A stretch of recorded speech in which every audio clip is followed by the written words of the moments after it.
Salutare, prieteni! Bine ați venit pe canalul Profu de Poker. Astăzi vom discuta despre cum să câștigi mereu la poker. Deci nu există o rețetă magică, există strategii care te pot ajuta să devii un jucător mai bun.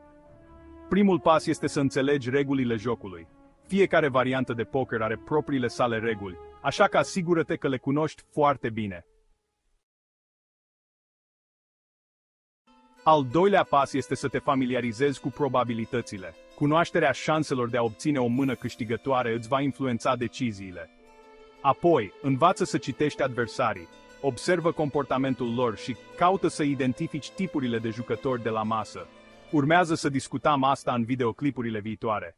Un alt aspect important este gestionarea bankroll-ului. Stabilește un buget și nu-l depăși niciodată. Fii disciplinat și nu lăsa emoțiile să-ți influențeze deciziile. Când ai o mână slabă, nu ezita să renunți, chiar dacă tentația de a rămâne este mare. Strategia de bluff este esențială. Folosește-o cu înțelepciune și nu abuzează de ea. De asemenea, joacă selecționat mâinile de început. Nu toate mâinile merită să fie jucate, așa că alege cu înțelepciune. În final, practică constant. Cu cât joci mai mult, cu atât devii mai bun. În concluzie, câștigarea la poker necesită răbdare, disciplină și practică.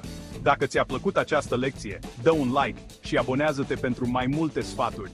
Spune-mi în comentarii care este strategia ta preferată. Până data viitoare, joacă responsabil și mult succes! La revedere!